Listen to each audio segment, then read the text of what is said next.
Second to last of the executive lectures that we're going to have. Next week is our last one. We have someone come in from Diamond Logistics, and then that ends the semester. Yep. And it's hard to believe that the semester is almost over. Some of you are probably sweating right now. Some of you are excited, whatever it might be. Who else actually, is anybody here graduating? Yeah, there you go. Okay. I should say, who all thinks they're graduating, right? And if you all know if you're in my class, I will not be the one keeping you from graduating. You will keep yourself from graduating. So it's not me. So fantastic, thank you. I think today's kind of a cool thing because, I don't know, James, I think I see you and I see a young guy. We've had a lot of old people in here talking.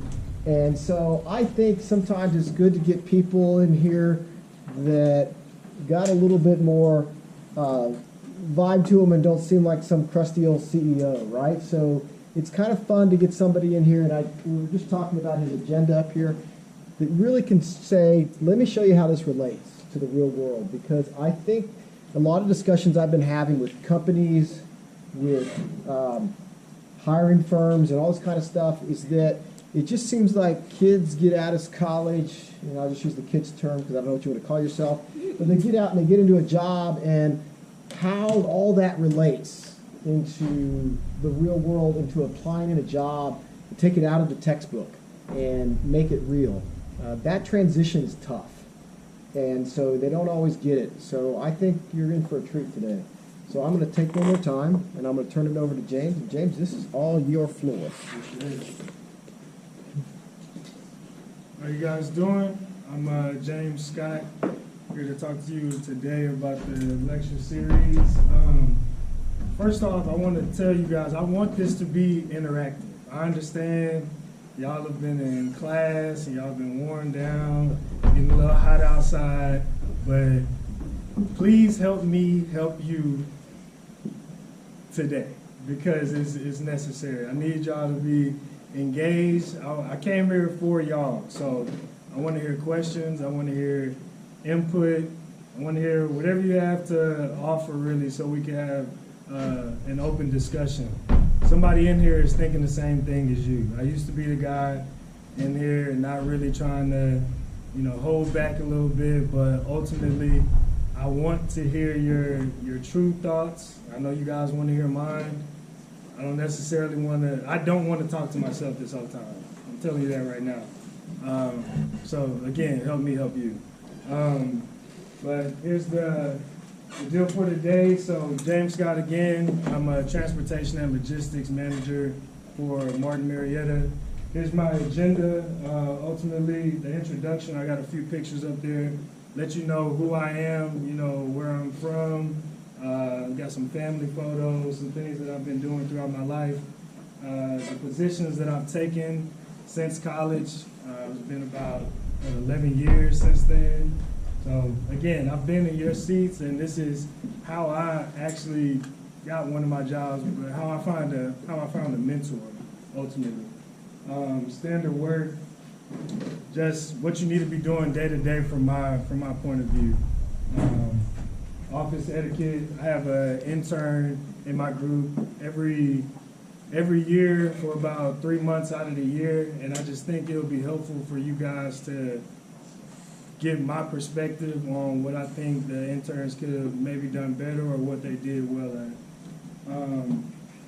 Be clear on what you want. This is just me letting you guys know that you need goals. We always talk about it. It's hard for you guys because you haven't been inside the corporate structure. You haven't really been around. I mean, we have internships of that nature, but it's not necessarily like what happens throughout meetings that go on a day-to-day, or random discussions that you have with your bosses, or whatever the case may be. Values, ensuring that values align with yourself and the companies that you're going out for. All this information is public. All this information is online. Go to the website. They got everything you need. Make sure it aligns with you. Leadership, just wanted to talk about everybody in here is ultimately a leader. I know we hear this all the time. We hear from coaches, we hear from teachers, but it is real. Energy is a real thing. People feed off energy all the time. If you're positive, people will relate. If you're negative, people will relate as well. But I just want to make sure that you guys understand that. Performance reviews is one thing that I wasn't really hip to, as a college student coming in, being graded every 6 months. And just tell you how the regular protocol is for my company. I'll speak about some of my God brother's company as well. And then simple rules. This is something that came out of a strategy deployment last year that we go over every year with all the leadership of my company's team. And we really have conversations on how can we make things simple. Like what are the values that we have for next year? What are we trying to accomplish? And really make those very simple to understand we're on the same page and aligned. And lastly, finding your peace. I think a big part of life, work, is balance, having your community, having friends, having something to do outside of work that's really going to help you, within work. But ultimately, I want to start off with, I want to understand what you guys want to hear. They've told me that y'all have had instances to where somebody doesn't even have a PowerPoint. Y'all just going back Q&A. I know there's a lot of different majors in here, but I want to be on the same page with you guys on what you actually want to receive from this interaction with me. How did you find the job you want, I guess? So mine was a little interesting. So honestly, I didn't even want this job initially. And it's because during my path, I'll get into it, but I was a management associate, and I had seen an instance to where my mentor and the person that was currently in this job, getting into it a little bit. I wasn't sure that I wanted to be in that hot seat like that. The deal with my position is it's going to get, my mentor, he's a big football guy. He played in the league for a few years. He always says, you're going to get Monday morning quarterback. So we're going to pick, sales is going to come in the next day, production is going to come in the next day, and they're going to look to dispatch, customer service, and say, why did you guys make these decisions? We have, 32 different plants, 300 trucks, 200 different orders going on, and we're having to make decisions on the fly. So I think it was my path of what I majored in, management science, and then getting a master's in operations research. I think my mentor knew I was aligned for this position based on, who I am as a person and my background and what I studied. I'm sorry if I jumped the gun. I'll probably repeat that again. But yeah, just even if it's high level, for those who just walked in, I want to know what you guys want to hear from me today, what you guys want the interaction to be. And please, again, please speak your mind. Please speak up. I want this to be interactive. I don't want to see heads down in your phone this whole time. I want y'all to gain something from this, learn something. Take it away and tell your friends about it, write it down, find a book, anything. But I want this to be interactive. Number one goal for today.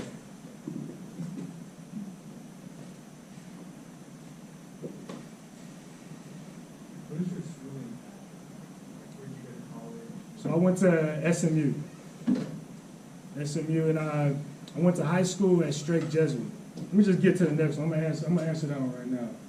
So that's me on the left side with the braids.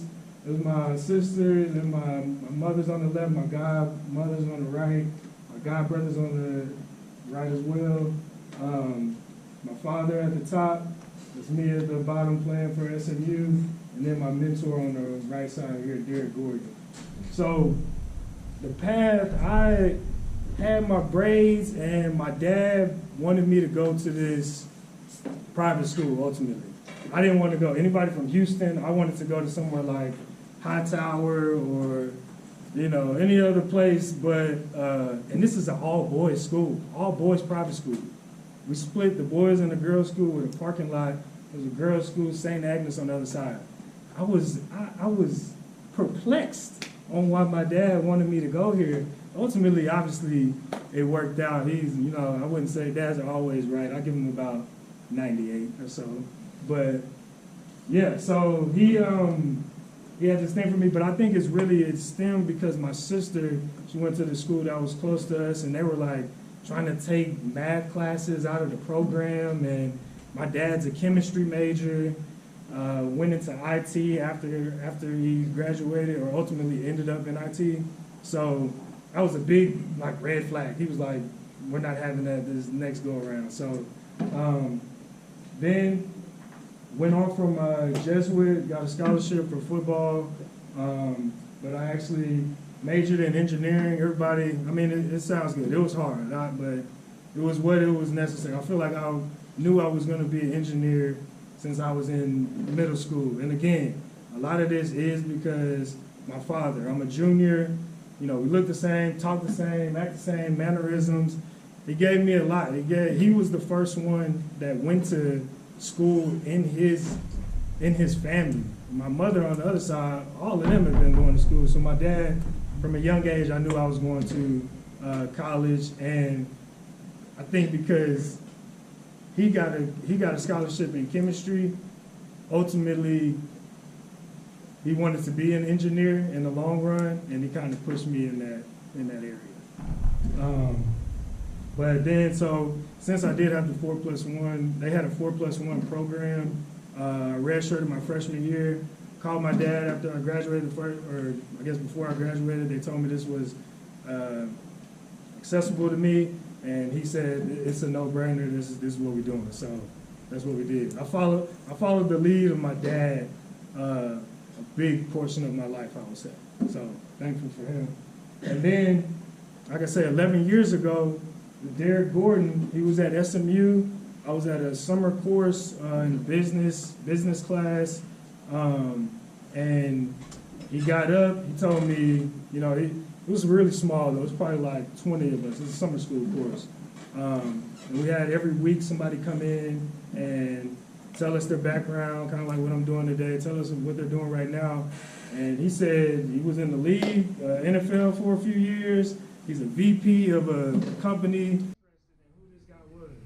I was nervous as heck. He always brings up this story to where I had stickers on the bottom of my driving loafers the first time we met. But that's how young I was. I don't think it's true, but he still says it. But thankful for him as well. He kind of having somebody at a company that's looking out for you, I would say it's priceless, man. You in the HR realm, the succession planning, what's being talked about you. You know, you have somebody that's boots on the ground when it comes to getting information and, you know, trying to have your best interests. So that was a main effect of probably me getting to where I am today. Any more off the top? How did you approach him to become your mentor? What did you say to him? So after the class, I literally just walked up to him. These are days when I was nervous, man. I'm telling you, I used to be sweating in interviews. I mean, dripping sweat.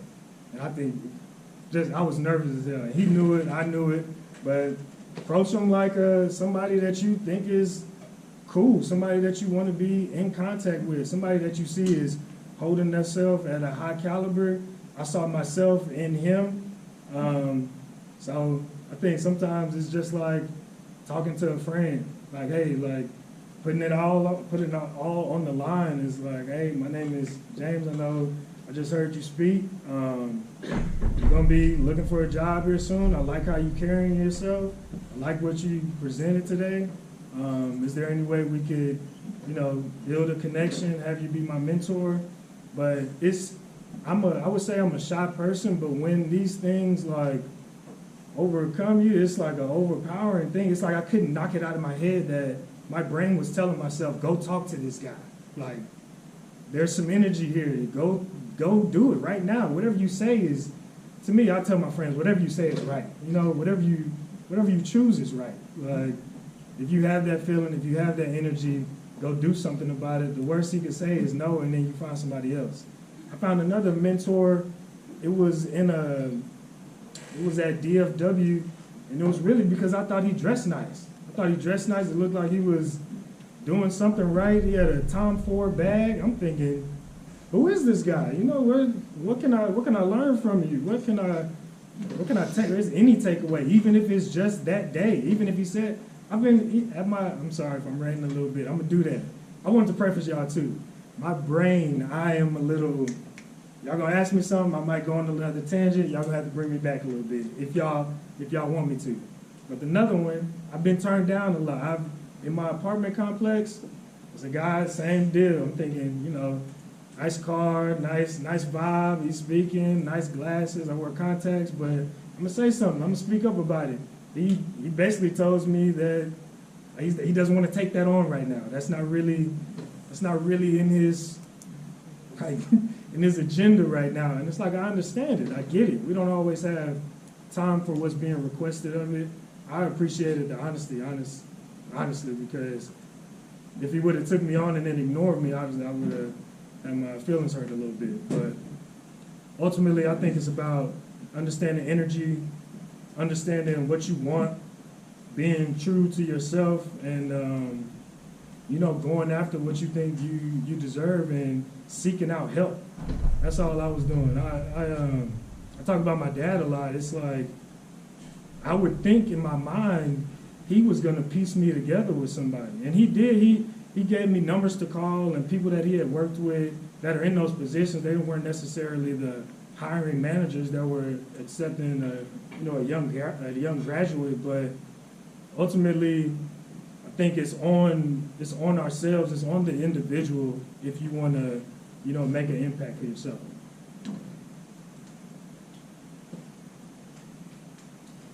And the other ones, I do like the questions, and I appreciate it, and I hope y'all keep them coming. We got about 40 minutes. How old am I? No, how are you? How am I? What do you mean? Like, you. I'm good. I mean, I want to. Thank you for that, by the way. I'm excited. I was nervous about this, but when I get going, y'all got me warmed up now, so we could really get into it. But I'm good. I think work. I used to have this thought of like, man, when am I gonna retire? I used to talk to my pops like, man, this work stuff is a grind. Like, my boss is the type of guy that gets there at like 5 a.m., staying till 5, and he's a VP. It's like, whoo. So, you know, you really gotta check in and come to work. His biggest thing is not getting outworked. But ultimately, to answer your question, I'm doing great. You know, I'm working. I'm working out, traveling, eating healthy. I got a family. I got a village of people that I could call right now. They'll drive 3 hours for me. So it's a blessing. I'm thankful, but I think it's I don't mean to brag on myself, but I think it's because of how I was trained to get into this position. I think my dad had certain relationships, and I saw how he was growing. I saw how my family relates, my friendships. I got friends since 3rd grade. I got friends since high school. I got friends since college. Putting them all, I bring them together to the point where they can feel my energy there without me even being there. So I guess I'm thankful for life, man. I'm having a ball. I love music too. That really gets me going. What's a hard lesson you've had to learn? Oh, I was gonna get into this too.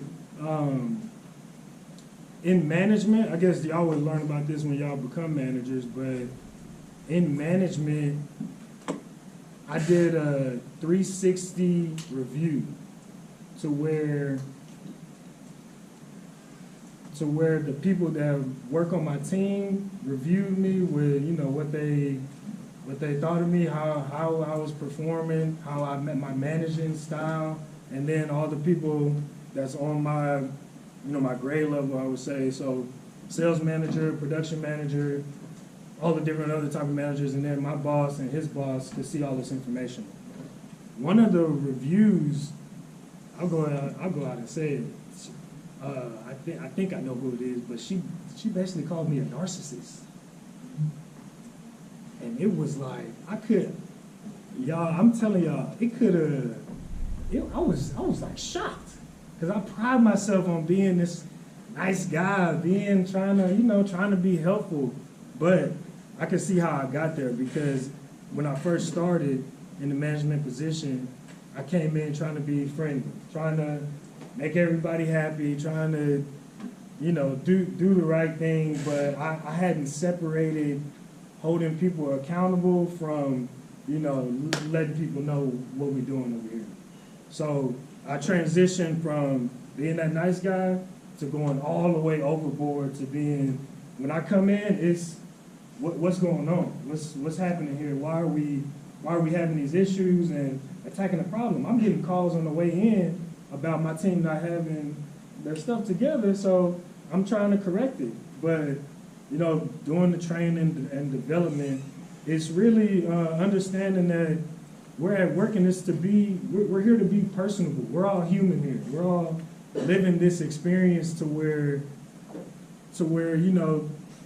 we all experience pain. We all get hurt. We all have happy days. We have sad days. And you don't know what's happening with these individuals on a daily basis. And I think I got a little lost with that, with trying to affect these efficiencies. Of thinking my boss is looking at this, I got to get it right. So I don't have to, deal with that end. Let's deal with the front end. But I got lost when it comes to, being aware of how I was perceived based on working with certain individuals. But it was a challenge for sure. I'll go ahead and tell you the other one since we're into it already. I told y'all about my mentor a lot. He brought me in one day and said something of this nature. I gotta let y'all know he's a psychology major, so he'll play with your mind a little bit if you let him. So I forget what the instance was, but he basically said something like, dude, if you were at another company, I'm not sure if you wouldn't have been like written up or something. That's what I remember. This is how I took it. Maybe he didn't say that, but this is how I took it. So again, I have my father, my mentor I've been knowing over 10 years. These are guys I really respect. These are guys that really have an impact on me. Again, another challenge is I literally almost cried because I received it like I was letting him down. It's like I felt it like he brought me into a company and he's been watching my back. He's been doing everything he can. He's been putting my name in the hat when I wanted to move up, and it's like all of that just wiped out. And I'm telling you, it's like a circle table. I'm right here, my boss is right here, my mentor is right here. And he says that to me. He's big dude. This dude played linebacker. I'm like, man, I really let this dude down. So that was some of the biggest challenges, but it led me to believe, and it led me to understand that it's all about how you rebound from things like that. It's about like getting feedback is good. Negative feedback is good. Positive feedback is good. It's all about what you do after that, though. That's what people notice.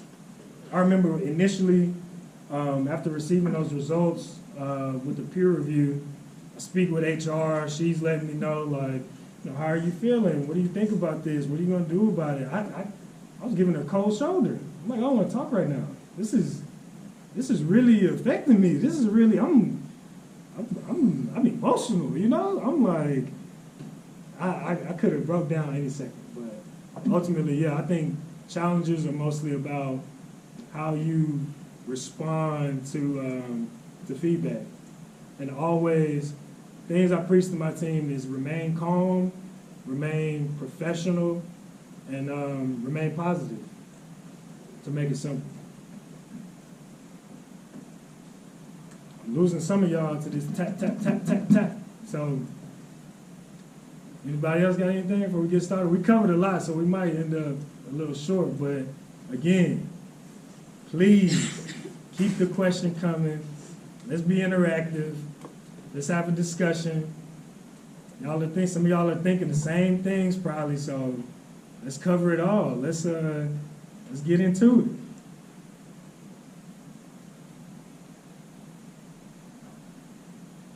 Since you're in the management role, what have you found is most effective at like people in a positive way without like? Yeah, I think about, like she just asked me, how are you? People give quick answers to stuff like that. But ultimately, I think it's about being personable. Let them know. I used to kind of hide when I go on vacation. I'm thinking like I don't want to really tell people about where I'm going or who I'm going with or what I'm doing. But people appreciate that. People value openness. People value curiosity. People value like you wanting to be personable. Let me learn more about you. I got people that, you know, they love their cats. Some of them just love traveling anywhere with their wife. One of them loves riding a motorcycle with her husband. And it's like checking on that. One of them has a Jeep that's, I think is in the like 70s or 80s or something. He keeps on repairing it and getting it done. So just checking on people in general and checking on what they're into. Treat them like these are your friends. We always talk about it. We spend how much ever time at work, maybe the same amount of time at home. So having that awareness and making it a space to where people are, you know, comfortable, truthful, open, and you know, be an advocate for them. I have some. I mean, I don't have to go through all throughout the line, but there's days to where I feel like I didn't get anything done because people want to talk to me about what's going on in their personal life, whether they, you know, lost a friend or, you know, something's not going right with their relationship. But I think they're open enough to talk to me about that stuff because of the landscape that I offer them, because I'm open with them to discuss anything and everything they want to talk about. And if I don't have the answers, I will talk to somebody about getting them. So I think that's the biggest thing.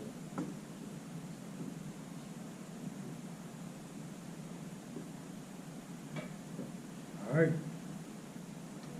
How does your day-to-day life look like as a distribution, you said? Yeah. Transportation and logistics is my title. So I come in, it's really some of my guy that's been working there about 30, 40 years, he calls it a call center. So I'll go over my direct reports. I have a CSR, so customer service professionals on one side, and then it's probably about 8 of them, and then dispatchers on another side, and both of those groups have a supervisor.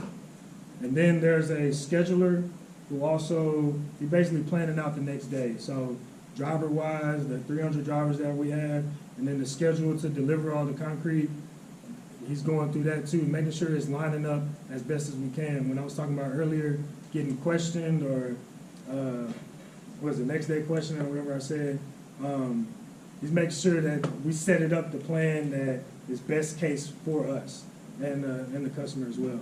So I come in and we have a system to where it has all of the orders. We use command. It has all the orders, all the trucks on site, whether they're at the plant, breakdown, if I showed a picture of it, it would be a little overwhelming. But basically, I go through that, check that, see where we're running. If we're running behind, I go ask questions. I may be getting with a salesman who's asking me about a certain order that he asked me to prioritize the day before. What's going on with that? Checking in with my supervisors. I think the biggest thing I do that changed during that challenging space is making sure I go talk to everybody. Go speak to everybody. I check in, emails, run through that, and I'm going and saying, hey, how you doing? What's going on today? What can I help with? But so after I sit down from that, it could be, I'll just take you through today. One guy we've been working on, we almost lost him to another company. And he told me about it beforehand. To, preserve this guy, because I value him. He's a guy that I the guy that was in my old position, he told me to go get this guy to be a scheduler. And some people, he had already left the company one time.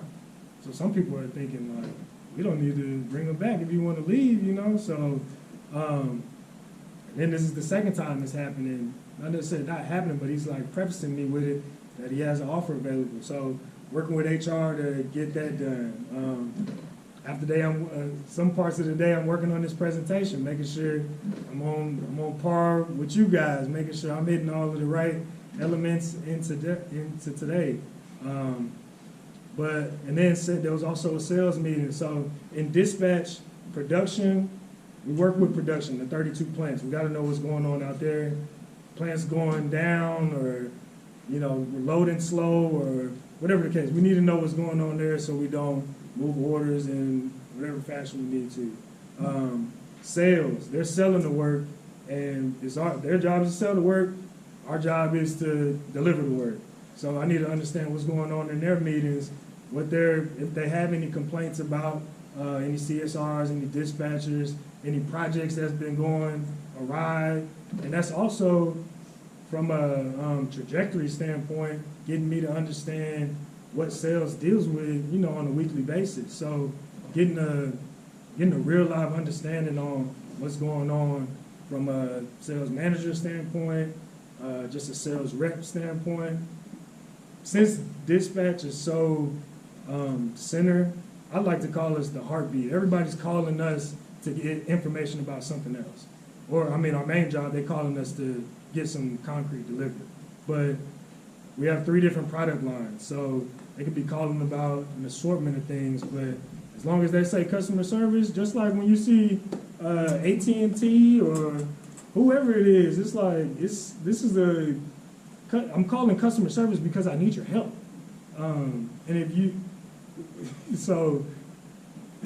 It goes up and down on, what people are asking of me. It's basically, they can ask us anything and I need to prepare to go get the answer. But it's a wide range. Every day isn't the same, and I think that's why I like the position too. Because it's, like yesterday I went to go ate with one of our top customers that wants to give us more work, but they're worried about, servicing certain type of projects.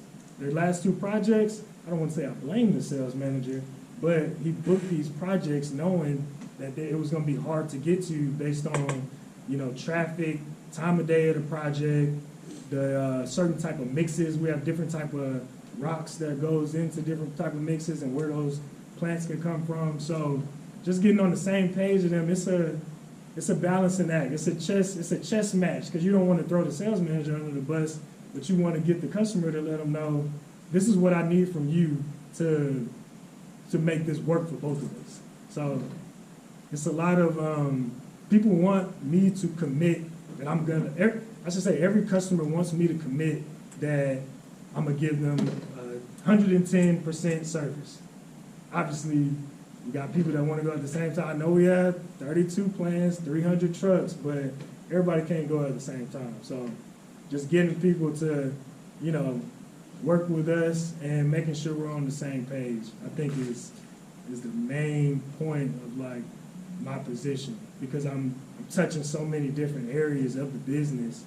It's only helpful if we're all on the same page. Yes, ma'am. In a management role, have you ever had a colleague or client that was difficult to communicate or get along with? If so, how did you approach those issues from a management standpoint, and what worked best for you? You said colleague or a client. Correct. Let me think of an example of a colleague. I think, like I was talking about, I think the colleague is mostly sales, or I can think of 2. So production, we have 1 plant. I wish I had a map of it, but it's a big parking lot in the front. The main plant is here, but we have rock haulers, all those big trucks, rock haulers, cement haulers, the longest trucks ever, big. They're just like 18-wheelers, but a different version of them. But it's tight to get into the back where the bunkers are, all of our different raw materials. So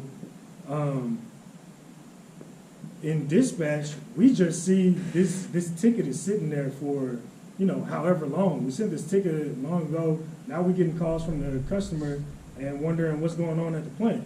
So I'm calling I go out to the plant, like I schedule a day, book a meeting, get everybody involved, and go out there to see what is going on. And it's I rub some of those people the wrong way because it's like you work in dispatch. You need to handle dispatch. I know y'all have some things going on over there that you could work on, so worry about that. But ultimately, it's the disagreement. It's like if your plant can't load what we have it rated at, then we need to change that. We need to make some ultimate decisions. Whether I need to bring it up to my manager, I need to bring it up to somebody, the plant manager, the area operations manager. But I think those are the disagreements. But I'm of the thought process that if you get everybody involved that needs to be involved, you're gonna come up with a better solution, rather than you coming up with it, telling somebody a suggestion, and it never gets done. Get more brains on it. Exactly. But some people don't think that though. Some people think you could cloud the judgment of the whole group if one of those people is, off. Yes. So I think it's about getting the right people involved and having the right conversations. But my upbringing through the corporation let me have those connections, and I think that's what kind of helped me in the long run. And from a customer standpoint, it's bad. A similar one we were just talking about. They're not getting the service that they want or that they were promised. We have one customer. They want to go at night, every night, and they promised us 150 yards. We get 10 trucks or 10 yards in each truck. They not promised us, but they said, this is what we plan on doing. So we get the right amount of trucks, I'm in early and working on highways. All of a sudden, they cut that 150 down to 18, 20. Obviously, that's going to impact the cost of production. Opening up the plant is going to impact the cost of the drivers. Dispatch is like, I got to have somebody up there, an hour before they even release this. So it's having those open conversations of, you're not sticking to what you're playing with. But another thing that Derek helps me out with, and that I like, it's not, this isn't like a sexy job. You know what I mean? Like, he always reminds me, like, we're dealing with disturbed earth here. So us getting mad about the earth not working how we want it to work, or, you know what I mean? Or the weather not working how the customer needs it to be for us to pour the concrete at a certain time. Why are we getting mad? Why are we bothered at that? It's something we can't even control. So I think it's about having those open conversations constantly with the salesmen, constantly with customers, and getting them to, again, help me help them. Let's get on the same page. If your plans change, tell me as early as you can. We got customers that's pouring. We had a customer yesterday. They're supposed to be pouring at 1 a.m. this morning. They canceled at 10 p.m. last night. That's going to impact the business. And I'm going to get questioned on what happened. And it's on me to, respond professionally, walk them through what actually happened, and come up with ideas. Let's charge them an opening fee, since they had us come in and do no work. And either sometimes, sometimes it goes, sometimes it's just not reasonable at that time, depending on what we're doing. So, but yeah, good question. Thank y'all for the questions, by the way. Great start off. Keep them coming, though. Keep them coming. And again, it's a lot that we talked about within these slides already. So again, keep the questions coming. So this is going to give you some more feedback into my position. So after I graduated from SMU with the operations research master's, I'm thinking I might get some money here. I'm thinking somebody really wants me. I'm acting like I'm about to get drafted. Not the case. So the first job was I met a straight Jesuit, knew a guy named Chris Bello. He was working at Baker Hughes, oil and gas, You know, I'm thinking they're gonna be around forever. It seemed like a great outfit. I was just really trying to get into the door.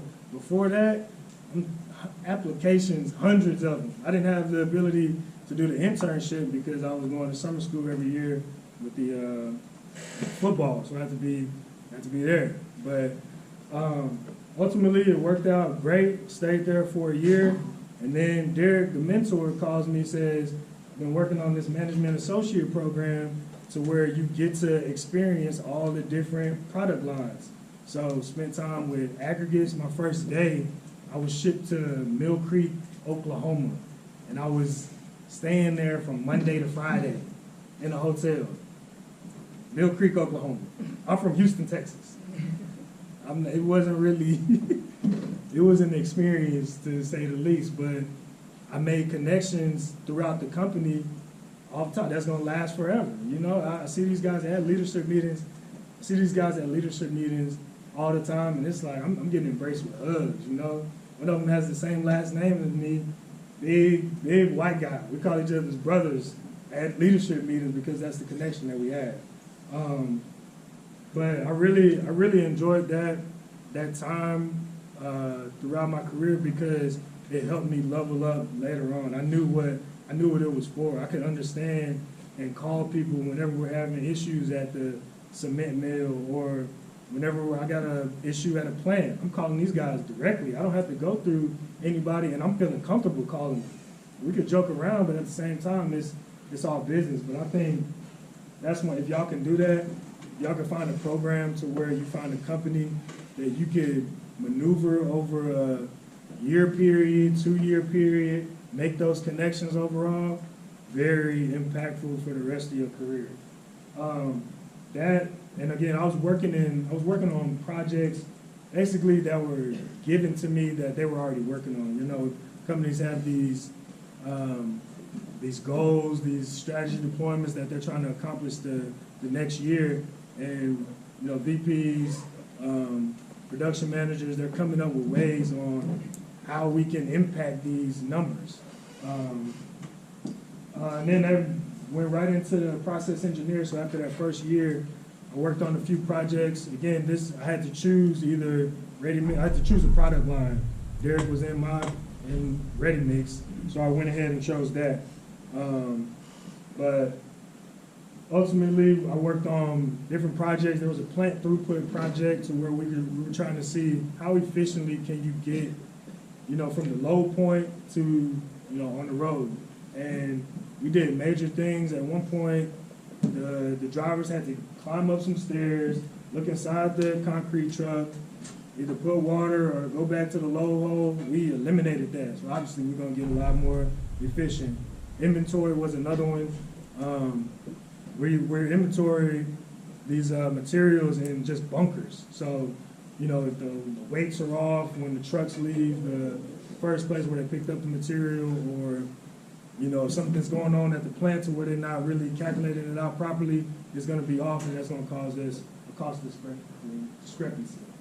And then I worked in the maintenance shop for a while, so we were trying to make sure that we had 95% of the trucks available. We got these 300 trucks, if you know, half of them down, we can't produce the concrete that we need.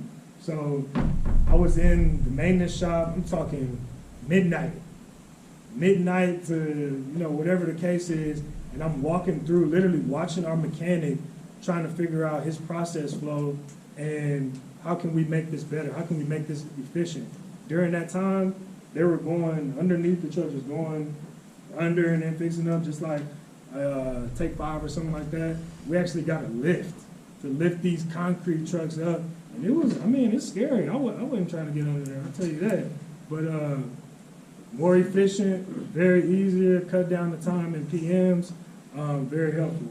And then did that for about 3 years, and then got this transportation and logistics job. Been in there for about 5 years. Again, I have 20 employees. We deal with, you know, customers that want their concrete in a timely fashion, taking their orders, dispatching the trucks, And I also have a guy that's over like the pans. So at these job sites, if they have leftover concrete, we can just put them in these pans and kind of managing the sweepers and all the miscellaneous type of deal. But I think ultimately, what led me to the next position is producing results. As y'all know, it's like, this is showing people that you're mastering your current position along with being curious about what you want to get into next is very important.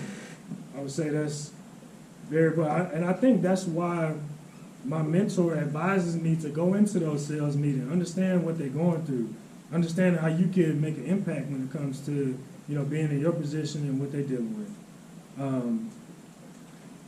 Let's see. We talked about standard work.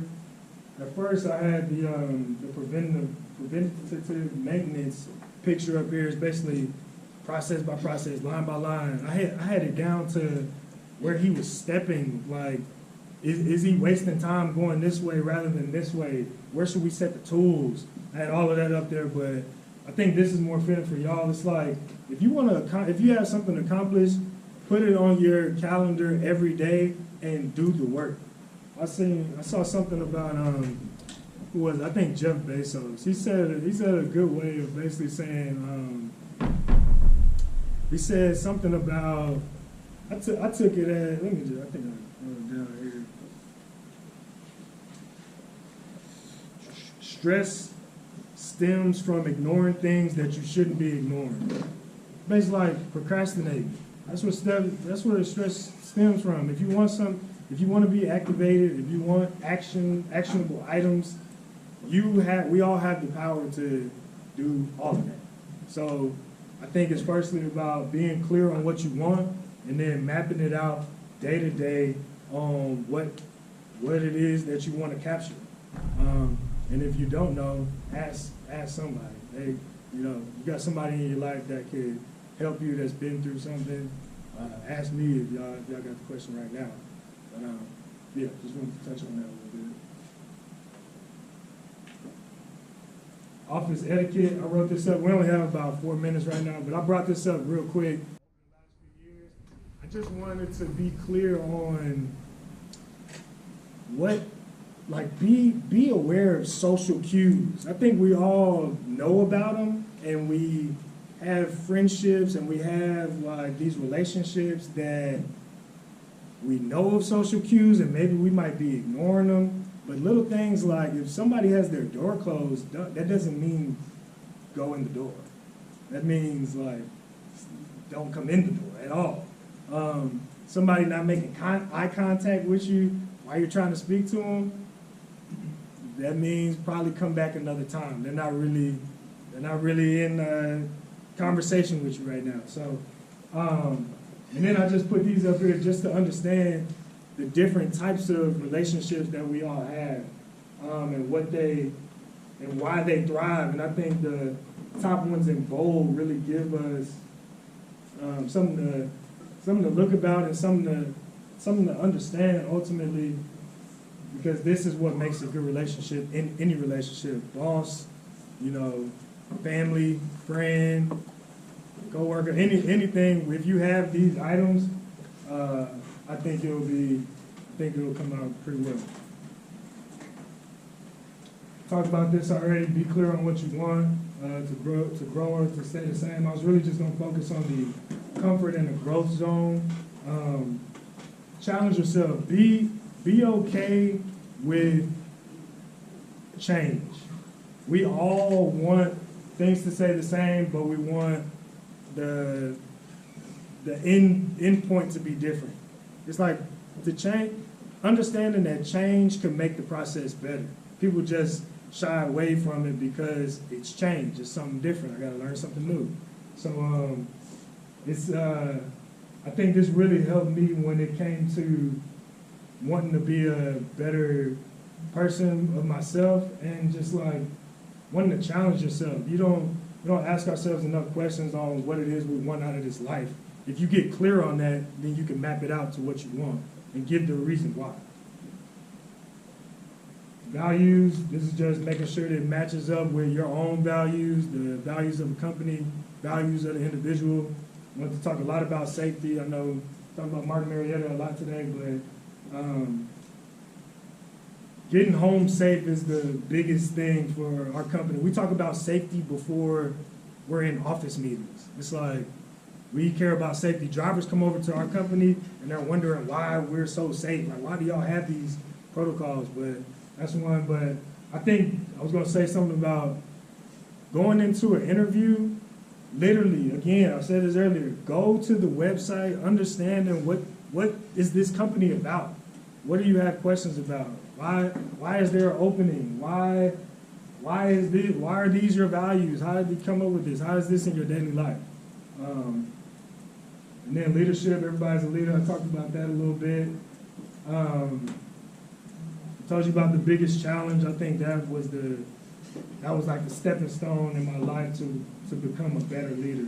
Always how you respond when you come to adversity. Performance reviews, wanted to talk, and sorry I'm going through this fast, we only have a few minutes, but performance reviews, this is something that I wasn't really privy to coming out of college. You're gonna get graded every 6 months on how you're doing at your job. To make these better, get an understanding on what your boss wants from you.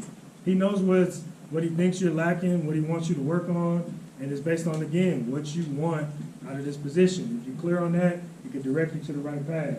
But these are the things this is just my company, but my godbrother works at HEB, and they go in hard on, succession planning, what it is that you want. If that's what you want, then we need to change these, abruptly. And then the simple rules, I had this video up here, it was a little, I know it's ET, I know I played football, it got me a little ramped up. My boss put it in his presentation probably 2 weeks ago. You owe it to yourself to become whoever you want to be. Get clear on that. Ask yourself questions on what you want to do with this life, what you want to accomplish, then attack it every day. Simple rules, these are what my boss came up with out of that strategy deployment. Control what you can control, elaborate on things that you can, some things that we already discussed through today. And then find your peace. This is the last one. So I'm a big fan of art. I don't like white walls in my home. I'm gonna plaster everything that I can on there. It's my godbrother at the top left getting married in St. Lucia. Me DJing at one of our events a year or two ago. Trip in Costa Rica that I took on the bottom left. Papados, I love Papados. Treat yourself. I had this picture in there just because I had a friend. The 2 friends I DJ with. I just like this photo. I have a photo that looks just like it, but I'm the monk, so I thought it was funny. And then Tokyo Art Museum. The point of this is, I love yoga. Yoga's not only for women. I'm gonna tell y'all right now. Get your mind right. Y'all need to. But yeah, find things that interest you. Find things that make you want to be a better person. Bring you peace. Appreciate it.